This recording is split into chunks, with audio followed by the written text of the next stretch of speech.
Ya está listo don Augusto Valderrama. Ayer reunión con cebolleros. Don Augusto, ayer en Coclé. Buenos días.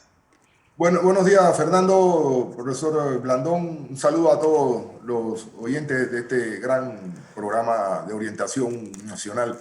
Sí, ayer estuvimos en la ciudad de Natá, reunido con los productores de cebolla, las dos cooperativas y los productores independientes. Sí, Fernando, el día viernes 2 de abril, Viernes Santo, se dio Sí. una crecida súbita del Río Grande en el caño, así que fueron afectados alrededor de prácticamente 31 productores de cebolla, con un promedio de unas 19 hectáreas.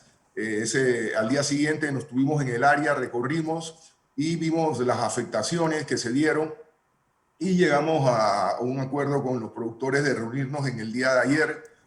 Se les va a comprar toda la cebolla que se pueda salvar de estas 19 hectáreas afectadas a un precio de 38 balboas para que ellos puedan resarcir sus ingresos, pagar sus costos y puedan estar en condiciones de seguir produciendo, que es lo que nos interesa a nosotros como Claro. gobierno.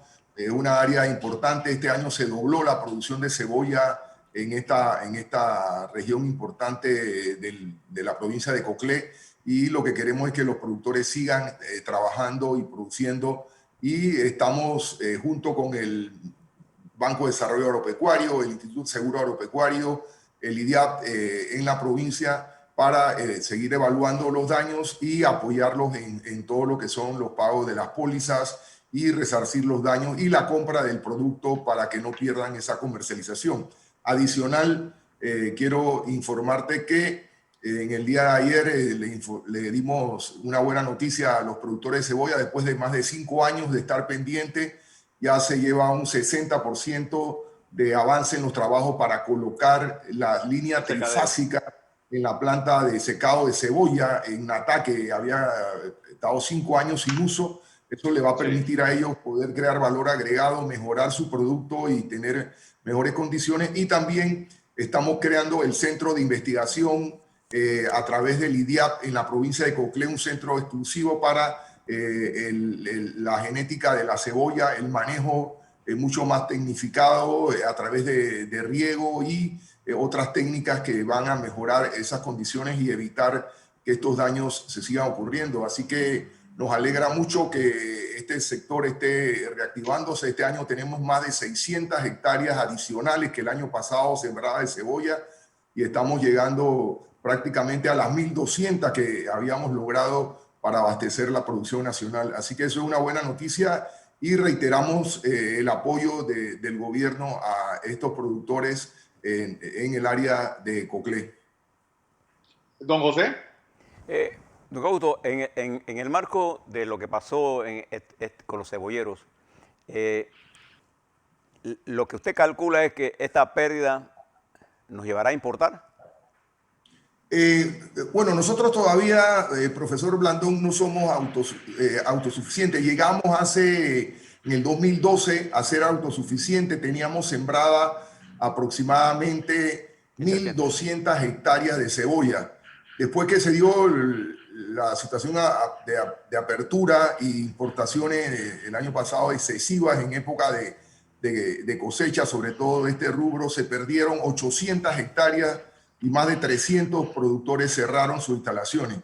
Ahora, con las nuevas medidas y aplicación de las medidas fitosanitarias de defensa del patrimonio fitosanitario del país, y que hemos hecho correcciones en cuanto a los países que pueden importar a Panamá, en este año hemos recuperado 600 hectáreas. Todavía no somos autosuficientes. Generalmente, profesor, la cosecha se inicia en el mes de enero, y hasta ahora somos autosuficientes hasta el mes prácticamente de julio.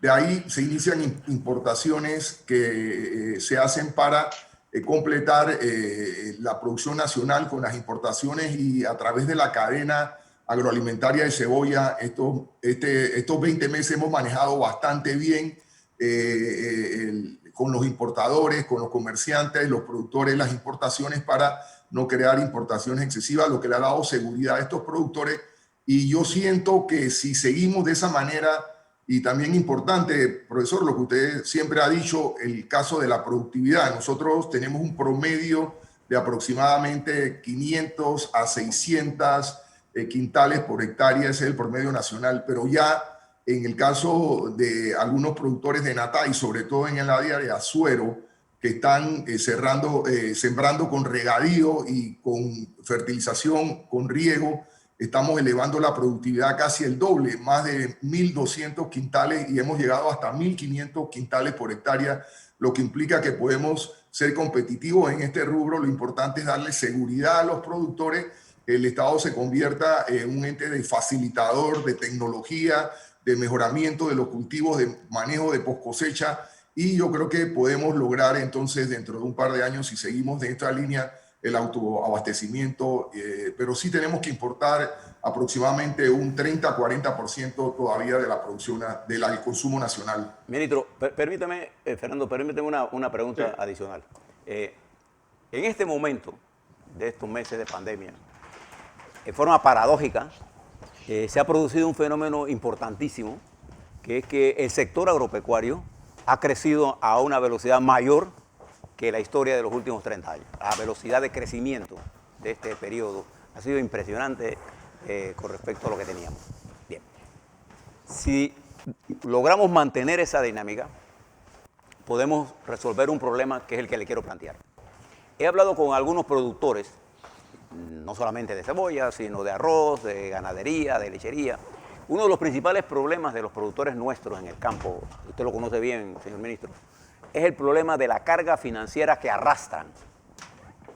Entonces se necesita el replanteamiento, no de la condonación de la deuda, sino el replanteamiento del refinanciamiento del sector agropecuario, particularmente en aquellos áreas donde nosotros podemos exportar con mucha mayor cantidad, con mucha mayor facilidad, como es, por ejemplo, el área de vacunos, el área de pollo, el área de frutas, etcétera. Una de las cosas que también tenemos que mirar es la palma africana. ¿Qué política desarrolla usted para que aprovechemos el momentum del crecimiento? Porque creo que es la primera vez que el sector agropecuario ocupa un esfuerzo tan importante en una situación tan complicada.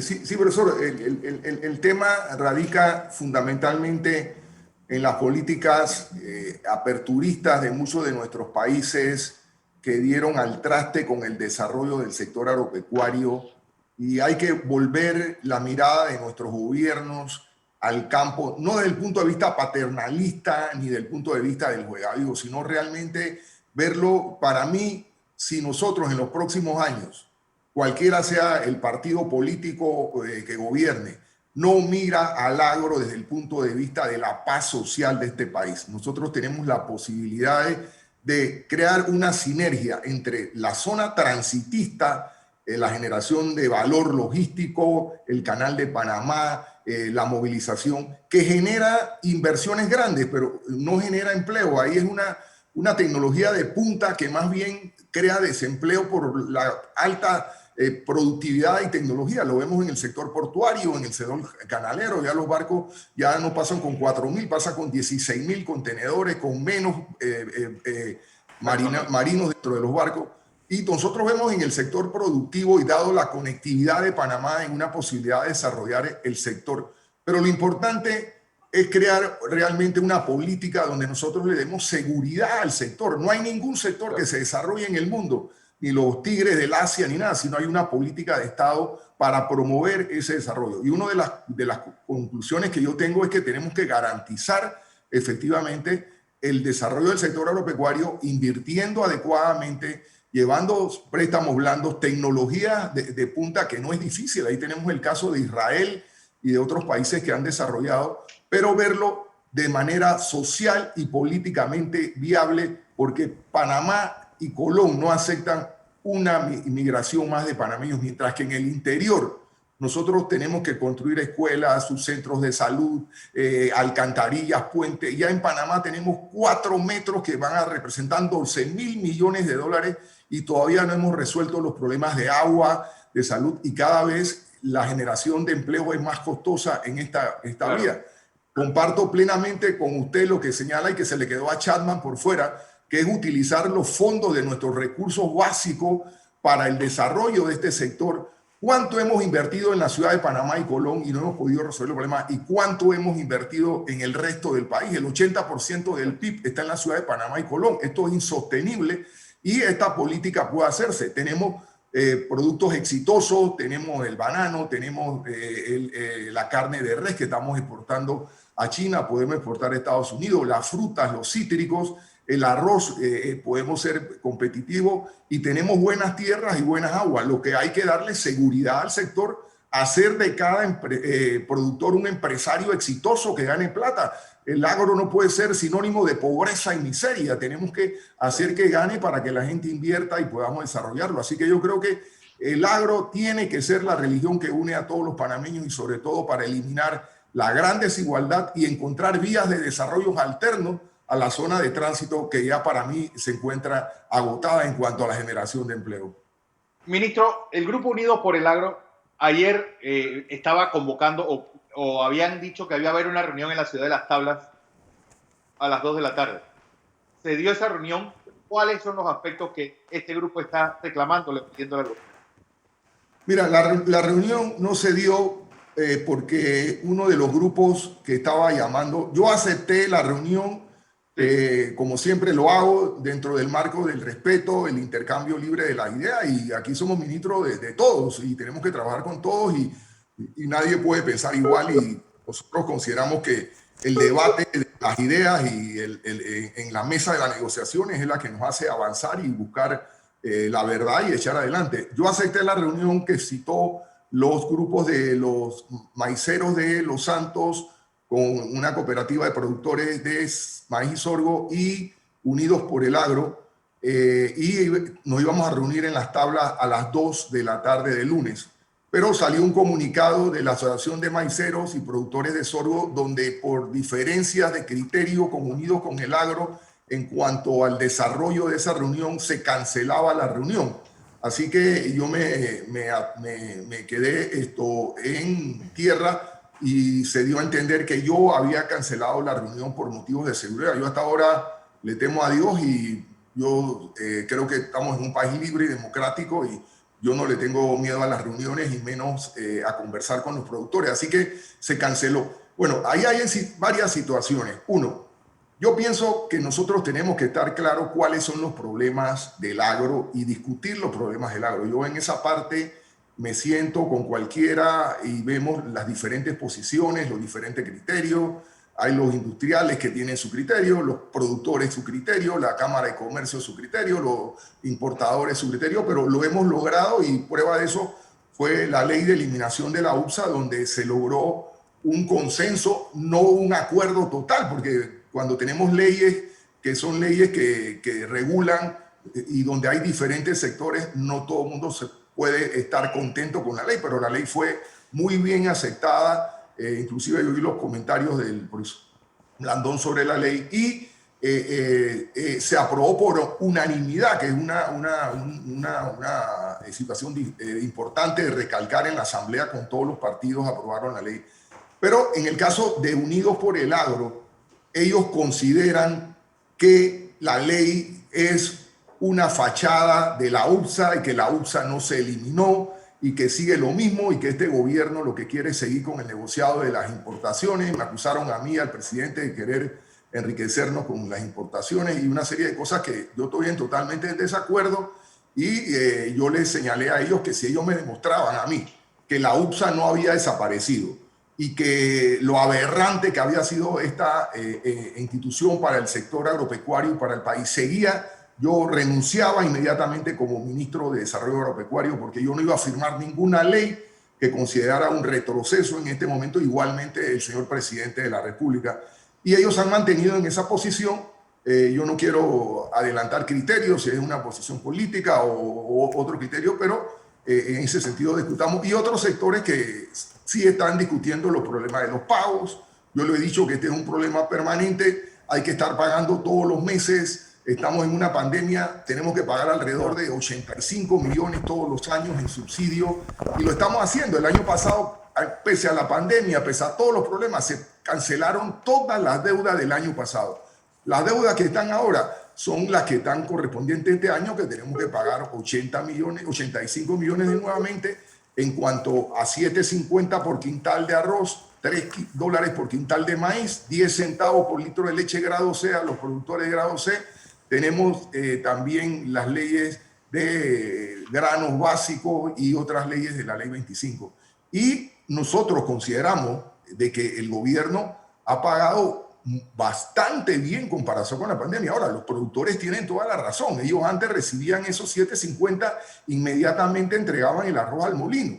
El gobierno pasado, de una manera absurda, subsidió el arroz al consumidor, le quitó los 7.50 al productor. El Estado tiene que financiarlo ahora en una situación delicada y ellos tienen toda la razón. Cuando nosotros demoramos 2 meses, 3 meses, que para el Estado es bastante bien por toda la tramitología que hay que hacer, ellos se sienten afectados, pero en eso estamos discutiendo con ellos. Y lo otro, la parte de los incentivos, la compra de los productos Panamá Solidario, el tema del financiamiento, el tema de los préstamos. Nosotros hasta ahora en el Banco de Desarrollo Pecuario hemos refinanciado más de 1.200 préstamos a productores, dándole ventajas para que puedan pagar sus deudas y no perder su finca. Igualmente el Banco Nacional y la banca privada también está anuente a discutir individualmente con cada productor, porque el problema es que una moratoria de la deuda y que el Estado pague la deuda y nosotros paguemos los intereses en este momento es prácticamente imposible, porque también los que deben los apartamentos, las hipotecas, pueden hacer lo mismo. Pero yo pienso que con los productores nos hemos entendido bastante bien, los comprendo, han tenido, los últimos 5 años fueron desastrosos para ellos y en un momento de pandemia, pero como dice el profesor, dando confianza, sabiendo que los productos básicos están defendidos, que el gobierno no hace competidor importando productos para competir con los productores.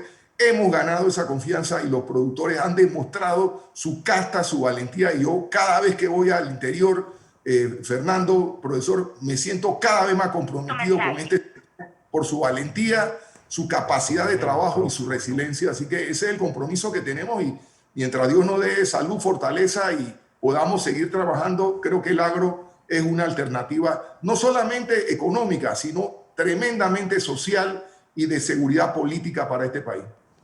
¿Va a esperar, ministro, Así es, entonces, vamos. sí, que lo vuelvan a invitar para esta reunión?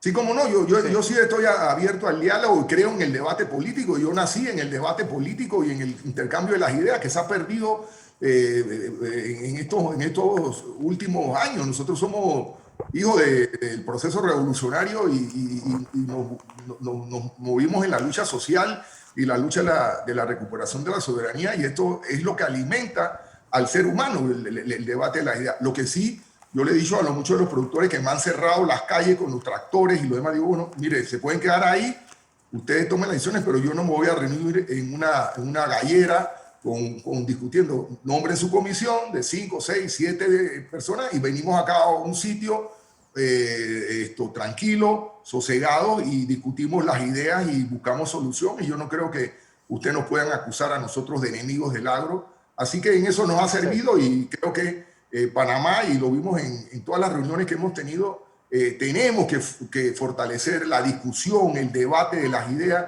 y saber que vivimos en un país de 4 millones de habitantes, que juntos tenemos que encontrar la solución, que no es difícil si realmente nos ponemos de acuerdo y evitamos los egoísmos particulares, partidistas, y vemos el contexto de la nación completa. Y creo que no es difícil porque tenemos muchos recursos, tenemos una posición envidiable y creo que tenemos una capacidad de hacerlo. Lo que tenemos que es dejarnos del juegavivo, de vernos como si esto fuera una calle arriba y calle abajo, y enseriar este país, salir de todas estas listas que tenemos, trabajar honestamente y con disciplina, que es la única forma de lograr el progreso, y sobre todo ahora con esta pandemia mundial.